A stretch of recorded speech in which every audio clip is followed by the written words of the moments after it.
Shut up and sit down.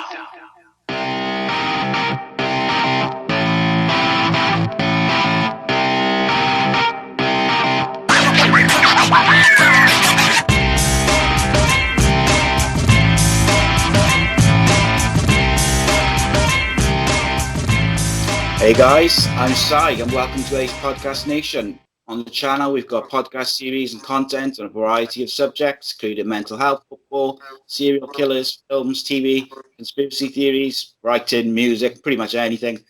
All our shows are available in video format on youtube.com, ACEpodcast Nation, and audio at all usual podcasting platforms. Today's show, we're trying something a little bit different. Instead of the usual format, this is the episode 1 of our new series, Unscripted and Uncensored, where I've got no run through, no script, and it's completely unedited and uncensored. We've just got some talking points, subjects sent in by people on Twitter, Facebook, and the like, and should be good fun. May go off the rails real quick, but should be a good laugh. So today I'm joined by ex-FC United player and manager, Rhodri Giggs. Thanks for coming on, mate. Appreciate it. Yeah, thanks for having me on. Cheers, right? So yeah, this could be fun. Probably contain a bit of swearing. Anything goes, I guess. So, first subject was Welsh rugby, which for me, not a rugby guy at all. I pretty much hate it, to be honest. Which is why, when it's one of my mates sent it in, I really fucking hate it. But I do watch the Six Nations, and I met my missus, actually, because I was out in the pub at the Six Nations, so I suppose I owe her that much. But, I mean, what you like for rugby? Well, I grew up on rugby, so I probably love rugby more than football, to be honest. But because my father played rugby, he used to be dragged here, there, and everywhere with him when I was young. And I grew up playing it in school. Obviously, I played rugby league because I was down here or up here. Yeah. And I didn't play union, so it was more rugby league. But yeah, when it was like 15, 16, the choice to either play rugby or football. It was not really a choice because I wasn't the biggest, and some of the lads that were going against were big lads. So yeah, I didn't fancy that. Yeah, rugby league, monsters, and they absolute massive guys. They are in rugby union, the rugby league. Yeah. They are the big, physical, strong. It's a proper man's game. It's a proper sport. Like years ago, a lot of the Welsh rugby union players, they were quite fat when they the forwards and that. But these days, they're they're like proper athletes, like 6'4" and built like a brick shit house. Yeah, well, these young kids are coming up now, and they're all looking Instagram models, so and still can play rugby. So yeah, you've got to be in fit, you've got to be in shape, and you've got to be able to hit. And it's a tough sport, but yeah, I love rugby league. Rugby league's popular, isn't it? Especially up Manchester way. I remember when I was younger, Wigan and that. But yeah, it's all based around here: Bradford, Leeds, Wigan, St Helens, Warrington.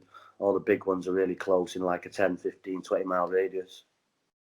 Do your man play for Wales? Yeah. Yeah, he played for Wales and then Cardiff, and then he obviously switched codes and then come up here and played for Swinton. Yeah, cool. So that's about all I've got on rugby because my knowledge is thin. I do remember I used to watch rugby league when it used to be on Grandstand on Saturday afternoon, and I used to enjoy watching it, and I played it in school, but just. Yeah, they used to have the Challenge Cup. That's still on BBC. They still have it on, don't they? Yeah, it's like I say, it's a tough sport and it's a very entertaining sport. There are always close matches down there, so no one ever runs away with it. So there's always competitive games. So yeah, it's a good watch. There's not that many sports left on terrestrial TV live, is there? So the Challenge Cup is still on BBC, is it? I think it is. Yeah, I think it's on BBC One or BBC Two. Yeah. Yeah, I'm pretty much sure it is. Okay. All right, this next one's more up my alley, I think. So the next subject is music. What sort of music you into? Oh, I like any kind of music, really. I was listening to Red Hot Chili Peppers 1 minute, and I'll be listening to Tupac the next. So yeah, I've got a whole array of Yeah, I'm pretty much the same. Like a bit of hip hop, rap, and then like Stone Roses and Oasis and all that type of stuff. Yeah. I even had a few really weird ones when I was younger. Like I used to like DJ Psy and rave and all this sort of stuff, bit of jungle. But like, Well, I grew up on all that, you know, in the like 80s. Well, say 80s, early 90s, and the late 90s. You know, house and garage, and used to go up the Hacienda with Green Park, and you know, Wigan Pier down here.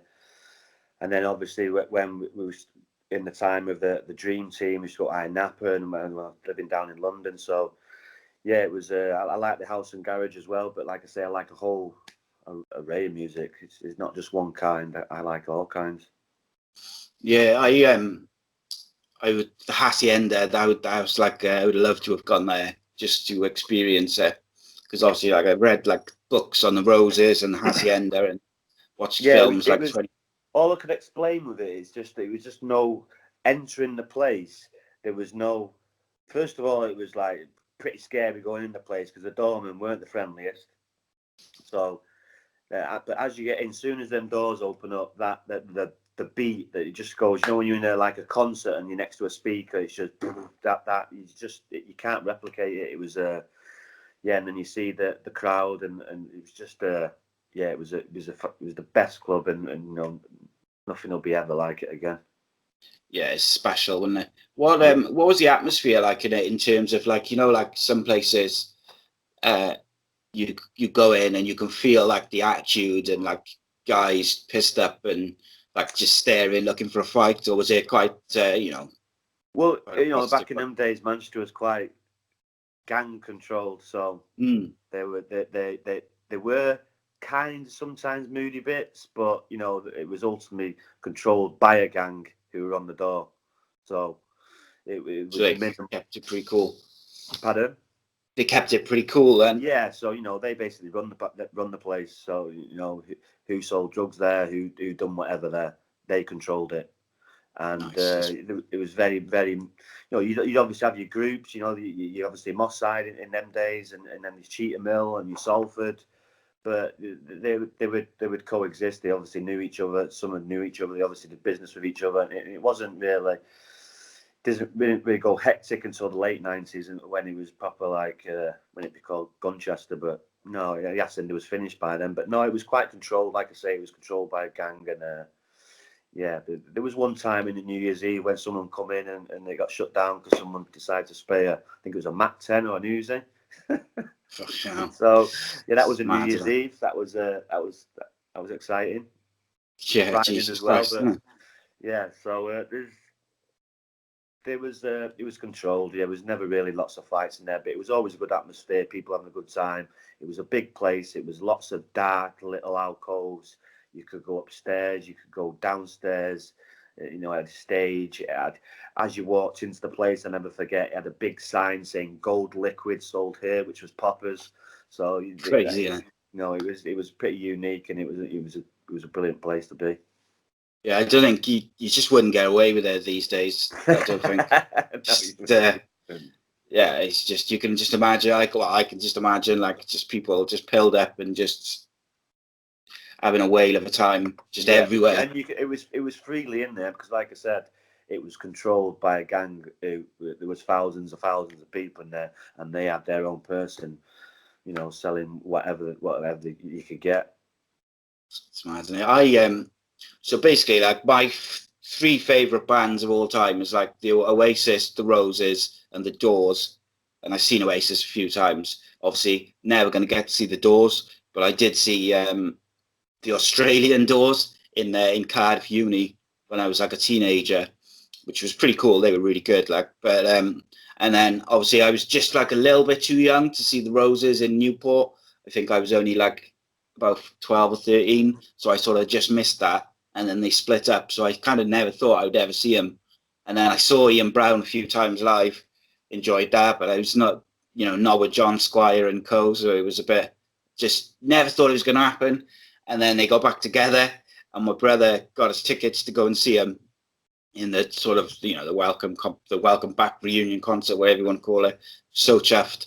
And I'd had a car crash in 2008, so my health isn't great.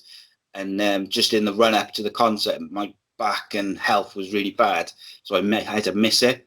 So like they're still on my the ones that got away kind of thing. I still haven't been able to manage them.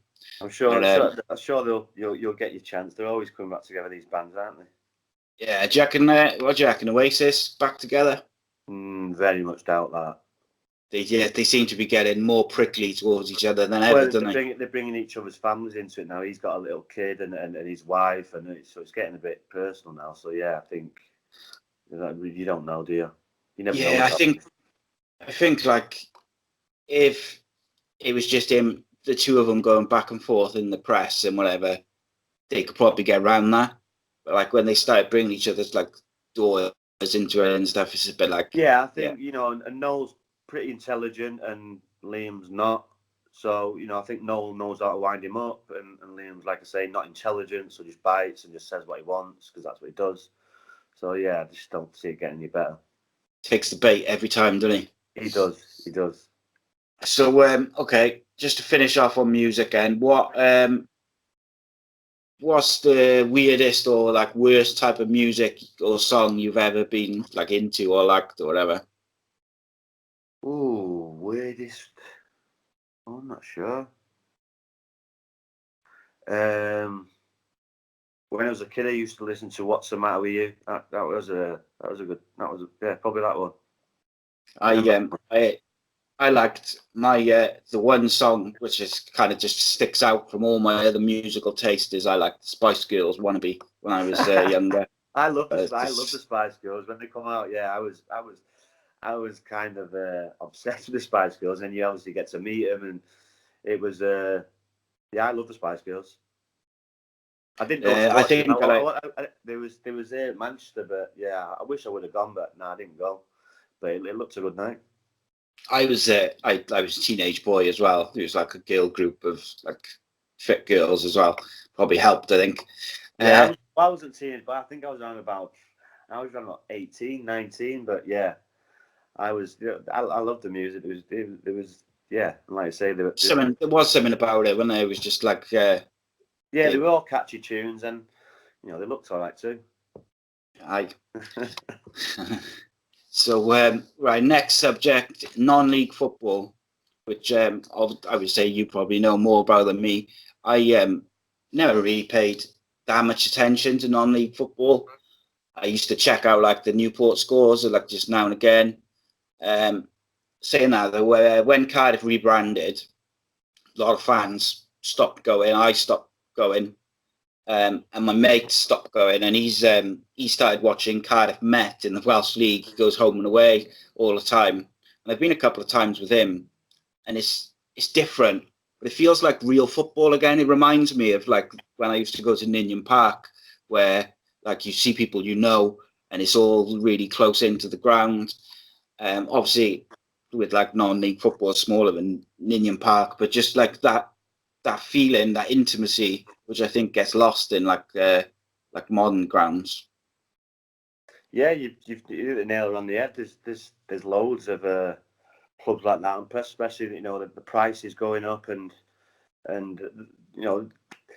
if you go and watch a good non-league game of football, you'll come back. You won't be disappointed. It's there's a lot of teams and a lot of good clubs out there that are getting more support now because, like I say, they get that old school feel. Like you can go there, you can spend 20 quid, you can get with that 20 quid, you can get a pie, you can get a beer, and you can get in the place. So, it costs you 20 quid just to get to some of these places, and then you've got to get your ticket, and so yeah, it's a lot more affordable because times are tough, and like I say, it's a good game of football and a competitive game of football, and you won't come away disappointed. Standards, I think the standards improved, haven't it? Like all the way down the leagues. Like years ago, non-league football was sometimes like watching like Sunday league football, but I think like teams like FC United, like where are they now in terms of leagues? Well, they've just been relegated, but it depends how low you go and say non-league football. You've got in non-league football in the National League, 15, 16 full-time teams. So it depends. Once you get down to like the northwest counties, maybe you will probably get sometimes Sunday League football. But above that, now the Evo stick, and then obviously the National League and Conference North. There's some good footballers, and I've played non-league football for over 25 years, and I've been to the League of Wales, played all around the northwest, and it's a competitive game of football, and it's very enjoyable. So, okay, what have we got next? Next up, Man United. Okay, so you're not a United fan, aren't you? Yeah. So, you Glazers in or out? Not many people are in, I don't think. But Well, I've always been out. Nothing's ever changed. Just people just go quiet because we're winning, and suddenly it's they've got to blame someone, so it's back to Glazers out again. These people are absolutely rinsing the club. They have done for years. So what's changed? Just because we're not winning anything, and it's a bit of chaos in the club. It's easier to blame now. They can't blame Jose Mourinho. They can't blame Van Gaal. They're not going to blame Ole Gunnar Solskjaer because he's loved, especially for the next year or so.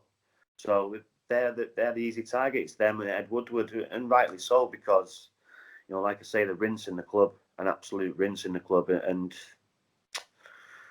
yeah, it's not even like a little bit each year, is it? Like just taking their sort of like their wage. They're just rinsing millions and millions every single year. Yeah, hundreds of millions, and the players that they're bringing in, the managers they're bringing in, if they're going to bring someone in straight away after Alex Ferguson, it should have been Jose Mourinho. It shouldn't have been David Moyes. It shouldn't have been Van Gaal. It should have been Jose Mourinho. Just steady the ship for 2 years. If they were going to bring him in, for me, I wouldn't have brought him anywhere near the place, because yes, he's a winner, but we have a certain style of football. We have a certain philosophy. What's more important, the Manchester United way, the Manchester United philosophy, or just winning at all costs? So, you kind of lost our identity a bit there through people running the club who don't know nothing about the club, but just money men. So, it's a good thing bringing Ollie back, but it's just have to wait and see. It looks like a bit of a circus at the minute with Pogba coming out and saying what he's saying, and not getting these deals done. Manchester United are supposedly the biggest club in the world. Why aren't they just paying this money and just getting it over and just getting it done and getting it, and so you can plan your pre-season? Instead, you've got all these questions. Is he going? Is he coming? It's bad business in it for me, and something needs to change very, very quickly, or they're going to get stick this season, the Glazers and Ed Woodward, if things don't change. If Ollie doesn't have a good season, there will be chaos around Old Trafford with the fans pointing at Ed Woodward and the Glazers. Oh yeah, definitely. I think the thing with Mourinho is, I agree with you. I've said all along, if they should have brought him in after Fergie to just continue that winning mentality while scouting the world to find the right sort of manager to play the right football and take over, because he's only going to stay for a year or two. And the other thing with Mourinho is, if you bring him in, you give him, he's a checkbook manager. He's tactically very clever and all that sort of stuff. But generally, to do what he does, he needs to spend a lot of money. And they sort of backed him for the first season, and then they never did. So you've got these players who are not good enough, who've still been there since when Fergie left, and they're still being given new contracts. And I can only see it going sort of one way at the moment. Like, they brought in Daniel James, which I think he's really, really good, and he's a good one for the future. You can't stick it all on his shoulder to suddenly turn their season, or whatever you want to say, around. It's mind-boggling, their transfer. You've still got to remember, though, that it's the midfield that for me is the issue. That obviously I'm the defence, but it looks like they're sorting that with Harry Maguire. It looks like he's coming the next couple of days, hopefully, and he'll sturdy that up. But if I'm pretty sure now that Ollie's dug his heels in and Pogba's not going to go anywhere. I could be wrong. It looks like Lukaku's on his way, so we need to get him out and we need to get forward. We've still got Rashford, we've still got Martial, We've still got Sanchez, who did very well in the Copa America. You know, even though he's not had a good season last season, he's still a very good player. So it's just getting all them things working, and you know, with the youth that's coming through, with Mason Greenwood, Gomez, and Chong, and the young boy Harrison, I think it is, or Hart, I can't remember. There's another young lad as well, a Michael Carrick-esque kind of midfielder. You know, he's looking like he's going to go that way. So we'll just have to wait and see. But he does need to get Lukaku out. He does need to get a forward in, because it's pretty much seen last season that Rashford and Martial don't cut it, and you know, not 30 goals a season, man. Yeah, do you know what? I would have brought in, so like the hold up in the Lukaku thing seems to be that they want to get rid of Icardi before they bring him in. I would have taken, if I was them, I'd take Icardi. He's quality. He can be like a bit temperamental, but I would, but you know, it's just like you said there. Can you control the kid? You know, he was fighting against the Ultras three years ago in his brand. So the guy's a bit crazy. So, but like, he's a great goal scorer. But yeah, I thought that as well. I would take him as well. But is he another, you know, wild card? Yeah, I think we need to get someone proven in the Premiership. But where are you going to find these people? It's difficult, very difficult. it is. And like years ago, they would have probably gone in for Harry Kane, but you know, he's not going to leave Tottenham and Champions League football to come to United. They probably wouldn't sell him anyway. So like times have changed. There's so much money in the Premier League as well. So like the clubs like Tottenham and Liverpool and Leicester, they've got money to spend, so they don't always need to sell their players to the sort of the higher up clubs. They don't. But when one of their players comes knocking on the door and say, "Listen, I want to move to Manchester United," then you've got an issue, because the player doesn't want to be there. So, and you know, even though it's Leicester City and they've got money, you know, they're not on the scale of Manchester United. It's a totally different level. So, even though they are where they are, they're not going to be there for long because of the money and the power that they've got. It's just getting it right, whether that's 2 years, 3 years, 10 years. They will get it right eventually, because it's Manchester United. They have to, like Liverpool have to eventually, because the size of them. So, yeah. So just to finish on United, do you think Solskjaer is going to be a success, or do you think ultimately it'll be like a year or two and then they'll move him out? It depends what the situation. What are they looking for? Are they looking for the what be fighting for the league title? Are they going to be realistic? Realistically, it needs to be in the top 4. That's one job done, and progressively get better, and hopefully bring these young players through, because this Mason Greenwood looks a real talent. So, you know, you've got to nurture him in, and then bring the other young kids in it. And who else do we bring in? You know, we'll have to have this conversation probably 25 days when everything's died down and no one can go anywhere, and see what we've got and where we're at.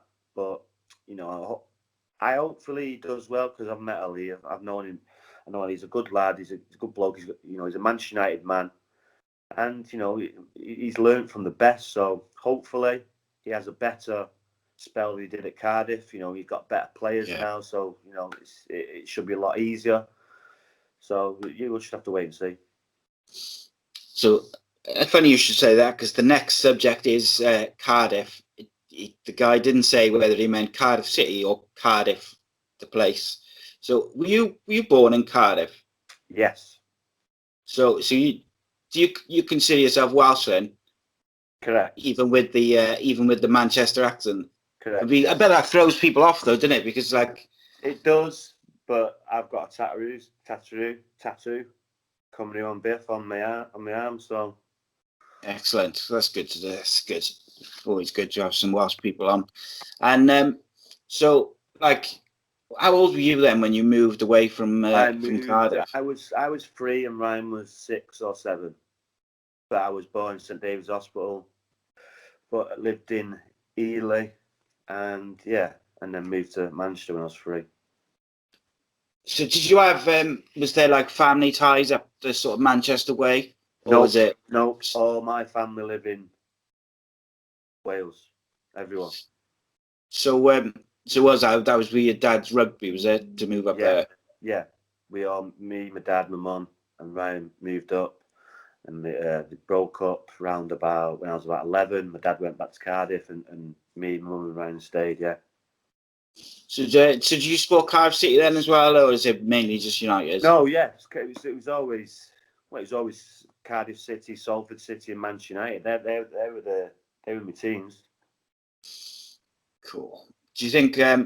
What do you think, Cardiff? Do you reckon they'll go back up this year? Well, if they keep Neil Warnock, I'm pretty much 95% that they'll be there or thereabouts, because you know how many times he's done it. They were so unlucky last year. They had a very, very, very good season, even though they got relegated. No one ever would have said they would be there or thereabouts with a game or 2 games to go.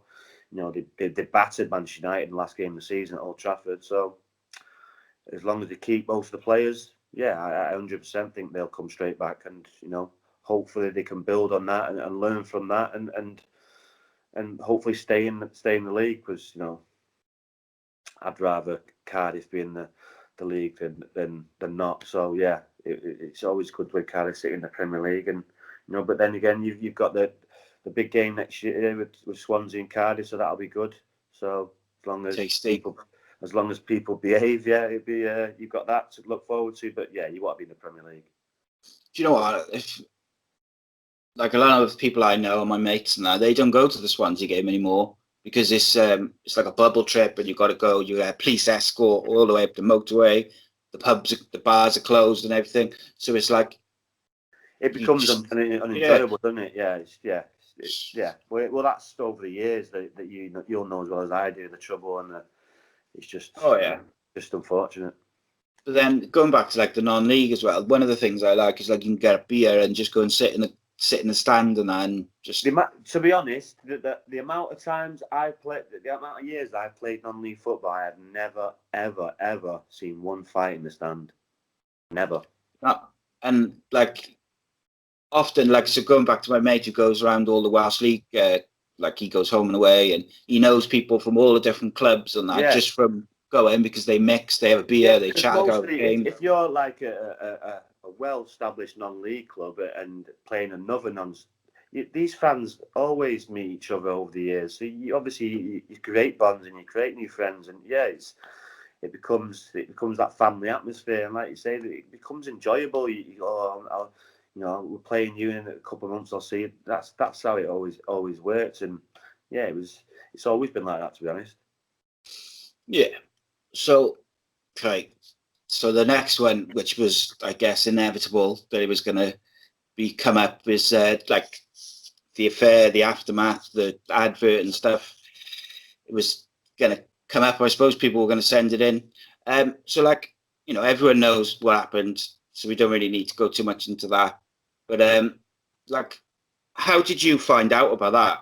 Like, please tell me you didn't find out through the media. No, I found out with her mum knocking on my door with the newspaper at 6 o'clock in the morning. Fucking hell.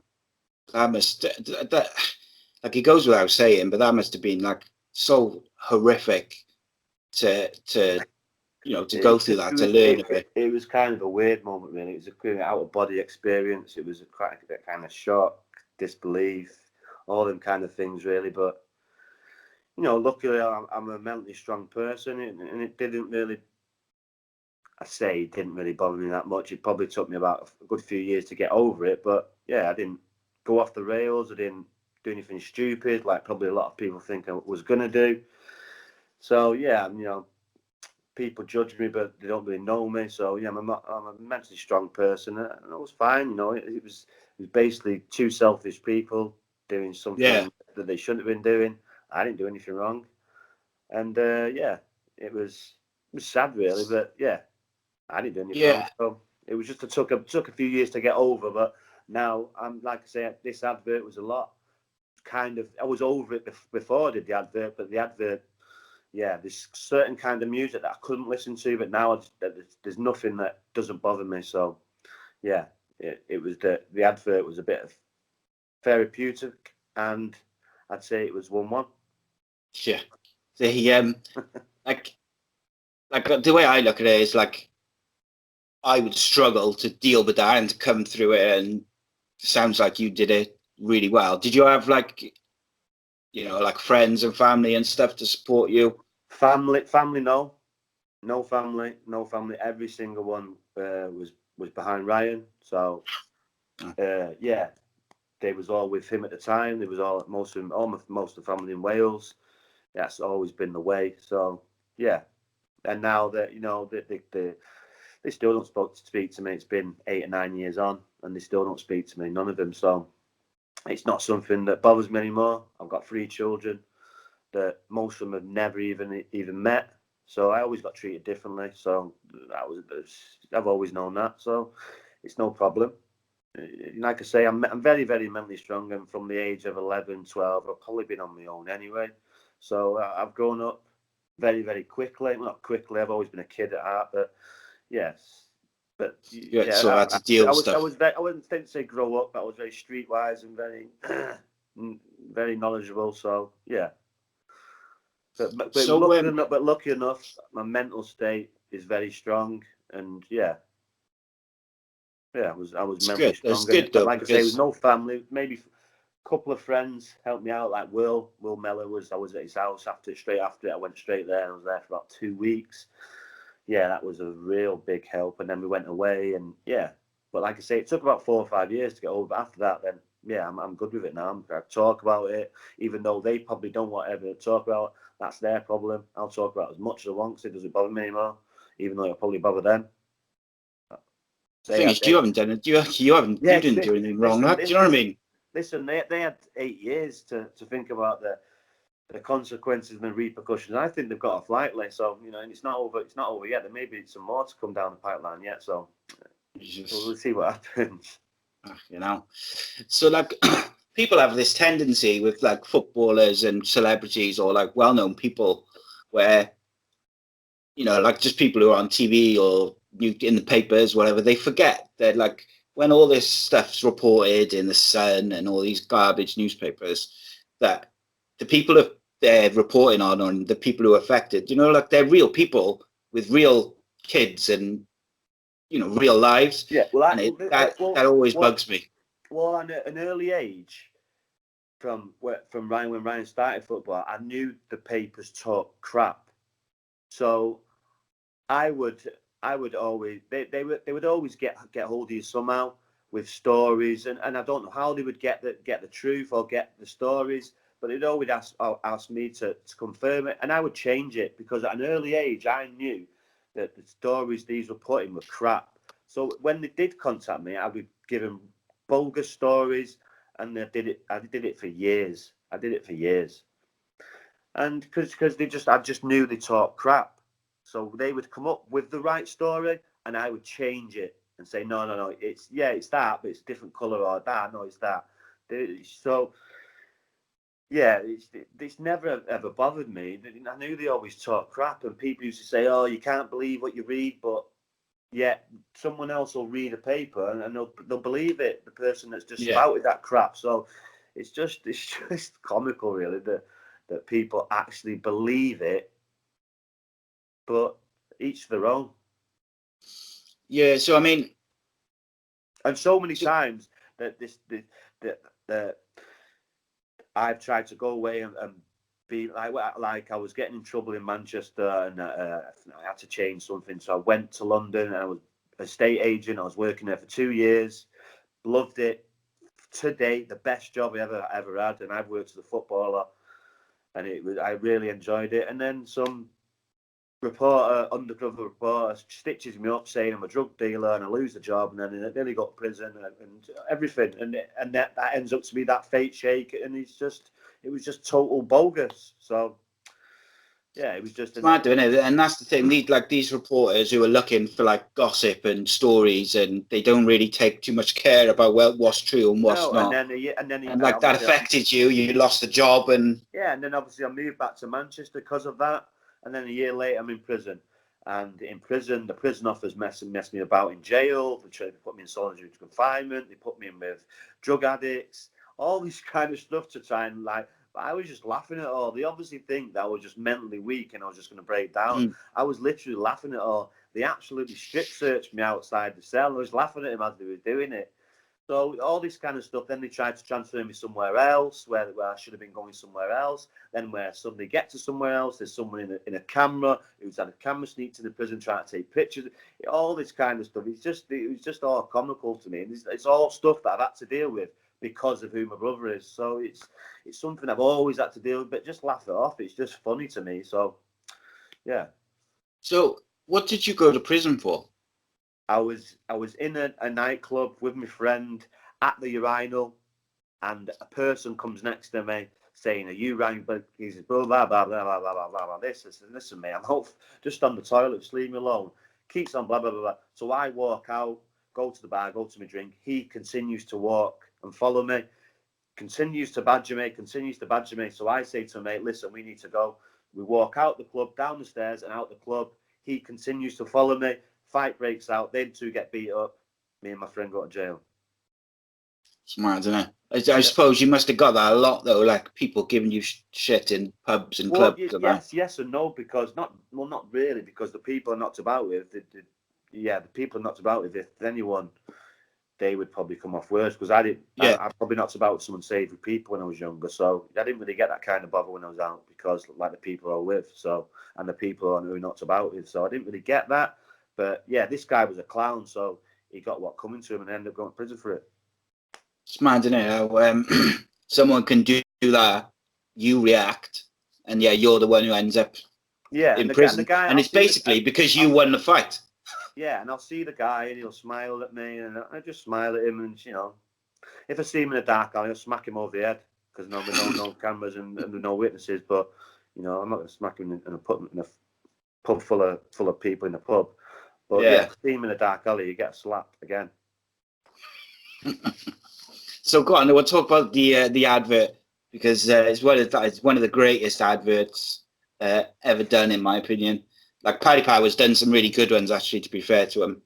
How did that come about? Like, did they contact you? You contact them? No, but the manager who dealt with all the story when all this crap happened, it was through Will, my friend. She contacted me again saying, "Paddy Power interested in doing this advert. Are you interested?" This was around about November. Says, "Yeah, what they're looking to do," and then she obviously sent me a script, and I said, "Yes, I will do it, but there's not the only thing I won't do is slag the country off," because they were kind of in it with slagging Wales off. I said, "I'll do that, but I'm not. There's no way I'm going to be slagging Wales off. That's not going to happen. So you have to change that. I'm not doing it." Anyway, they changed it. Changed a few times, but yeah, it was just like I just said to we did a few run throughs to the director, and he said, "I think you're okay. You're ready." So yeah, I just said to him, if it's not right, if you don't think it's right, I'll do it again. I just want it to be right. Whatever you want me to do, I'll do. And yeah, it kind of worked out all right and come out okay. Yeah, I mean, I'm assuming it must have been quite, like I think you said, therapeutic and cathartic to do, to sort of, because generally, from what I've seen and read, you remained relatively quiet in terms of like speaking out on it and stuff. You haven't like been on social media sort of thing, like just banging out loads of stuff. You've sort of generally not said much. And then the advert came out. The reaction to the advert was quite positive from what I saw on social media. People seemed to be really supportive of it and say like, good for you. Was that generally like the experience? That was the surprising thing, because you know what social media is like. There's a lot of weirdos on there, a lot of negative people, but like out of like 100 people, it's probably one person who'd say something negative, and that bit on Twitter, I was very, very amazed, because it was like I say, it was a lot of positives, the funniest, best ad, the greatest ad ever, like you just said. I just thought it was a bit of fun.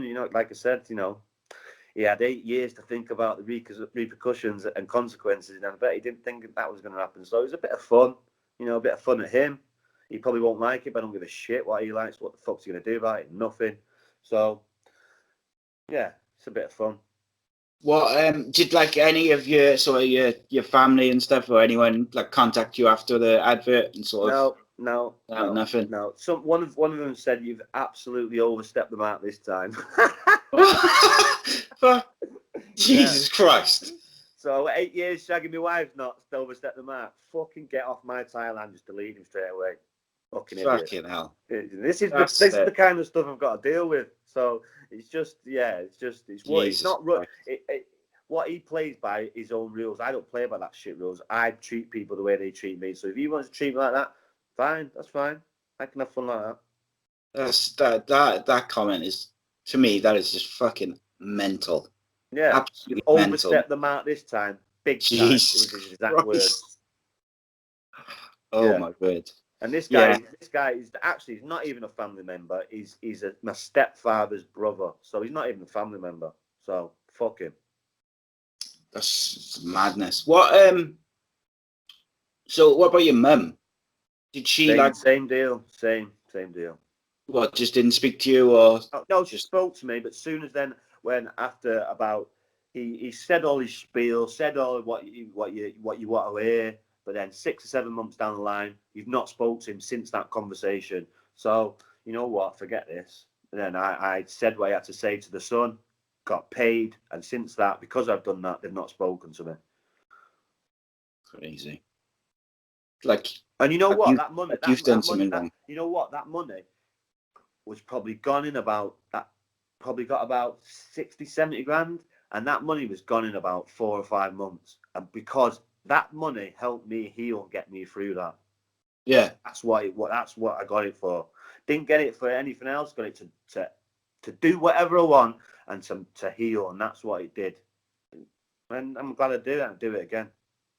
But at the end of the day, like I've said a couple of times, you didn't do nothing wrong. So why shouldn't you get something out of it? They just thought, I was going to hang myself. I was going to obviously get into trouble, do the wrong thing. But I've got 3 children. I got my head down, sorted my head out, and I'm in a perfect place. All 3 kids of mine are very, very happy, even though they don't speak to any of them. So it's fine. I'm probably been the happiest I've been in a long, long, long time. So yeah, it's all good. That's good. That's good to hear, and that's a good way to finish. So, mate, thank you for coming on. I really appreciate you taking the time and just letting us talk about anything and everything. Yeah, no problem. Like I say, I'll talk about anything. I've got no problems with talk about anything. So, anytime. Good laugh. Anytime. And so tell the people where they can find you on Twitter and stuff. Twitter is Rod James Giggs. Instagram, Rhodri 2477, I think.